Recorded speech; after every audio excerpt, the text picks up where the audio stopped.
কখনো কি ভেবে দেখেছেন একই জায়গা থেকে উঠে আসা দুজন মানুষের মধ্যে একজন কেন আকাশ ছোঁয় আর অন্যজন কেন মাটিতেই থেকে যায়? পার্থক্যটা কোথায়? ভাগ্যে নাকি সুযোগে? না, আসল পার্থক্যটা অন্য কোথাও। পার্থক্যটা হলো কে কতটা আঘাত সহ্য করতে প্রস্তুত। জীবন যখন আপনাকে আঘাত করে তখন আপনি কি ভেঙে পড়েন নাকি সেই আঘাত দিয়ে নিজেকে গড়েন? এই প্রশ্নের উত্তর লুকিয়ে আছে একটি পুরনো কিন্তু অত্যন্ত শক্তিশালী গল্পের ভেতরে। অনেক কাল আগের কথা, এক বিখ্যাত কারিগর জঙ্গল থেকে বিশাল এক মার্বেল পাথরের টুকরো নিয়ে এলেন একটি সুন্দর মূর্তি বানানোর জন্য। পাথরটি ছিল বিশাল এবং অমসৃণ। কারিগর তার ছেনি আর হাতুড়ি বের করলেন এবং পাথরটিকে আকার দেওয়ার জন্য প্রথম বাড়িটি মারলেন। কিন্তু অবাক কাণ্ড, যখনই তিনি পাথরটিতে ছেনি আর হাতুড়ির বাড়ি মারতে শুরু করলেন, পাথরটি যেন ব্যথায় চিৎকার করে উঠল। পাথরটি কারিগরকে বলল, দয়া করে আমাকে মেরো না, আমার খুব কষ্ট হচ্ছে, আমি এই আঘাত সহ্য করতে পারছি না, আমার শরীর ভেঙে যাচ্ছে,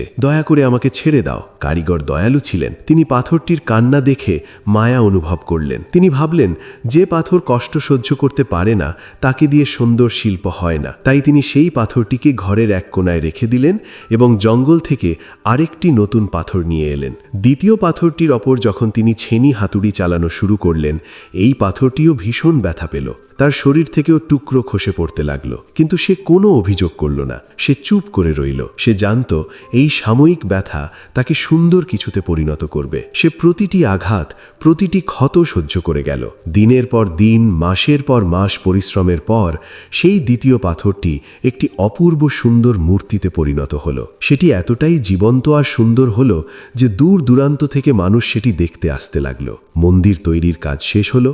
এবার সেই প্রথম পাথরটি, যেটি আঘাত সহ্য করতে চায়নি, সেটিকে কারিগর কেটেকুটে মন্দিরের মেঝেতে টাইলস হিসেবে লাগিয়ে দিলেন। একদিন রাতে যখন মন্দির খালি ছিল, মেঝের পাথরটি মূর্তির দিকে তাকিয়ে দীর্ঘশ্বাস ফেলে বলল, বন্ধু, জীবনটা বড় অদ্ভুত, তাই না? আমরা দুজন একই জঙ্গল থেকে এসেছি, একই মাটির সন্তান, অথচ আজ হাজার হাজার মানুষ তোমার সামনে মাথা নত করছে, তোমাকে ফুলের মালা দিচ্ছে, তোমার যত্ন করছে, আর আমাকে, সেই একই মানুষগুলো তাদের নোংরা পায়ে আমাকে মারিয়ে তোমার কাছে যাচ্ছে।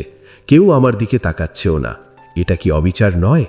মূর্তিটি তখন শান্ত গলায় হেসে উত্তর দিল। সে বলল, বন্ধু, তোমার মনে আছে কারিগর যখন প্রথম তোমার কাছে গিয়েছিল, তুমি আঘাত সহ্য করতে চাওনি, তুমি সেই যন্ত্রণা থেকে পালিয়ে গিয়েছিলে, তুমি বেছে নিয়েছিলে আরামের জীবন। আর আমি সিদ্ধান্ত নিয়েছিলাম প্রতিটি আঘাত, প্রতিটি ক্ষত সহ্য করার। আমি ভেঙেছি কিন্তু সরে যাইনি। মূর্তিটি আরও বলল, আজ মানুষ আমাকে সম্মান করছে কারণ আমি নিজেকে গড়তে গিয়ে সেই কঠিন সময় পার করেছি। আর তুমি আজ পায়ের নিচে কারণ তুমি সেই কষ্টের ভয়ে নিজেকে গড়তে দাওনি। বন্ধুরা, আমাদের জীবনটাও ঠিক সেই পাথরের মতো। আমাদের জীবনে আসা সমস্যা, ব্যর্থতা, অপমান আর রিজেকশন, এগুলো আসলে সেই কারিগরের হাতুড়ি আর ছেনির আঘাত। সৃষ্টিকর্তা যখন আপনাকে কোনো বড় সমস্যার মুখোমুখি করেন, তখন তিনি আসলে আপনাকে ভাঙছেন না, তিনি আপনাকে গড়ছেন। তিনি এমন এক মাস্টারপিস বানাতে চাইছেন যা দেখে পৃথিবী অবাক হয়ে যাবে। কিন্তু আমরা কি করি? আমরা মেঝের ওই পাথরটির মতো পালিয়ে যেতে চাই। আমরা বলি, কেন আমার এত কষ্ট, আমি আর পারছি না।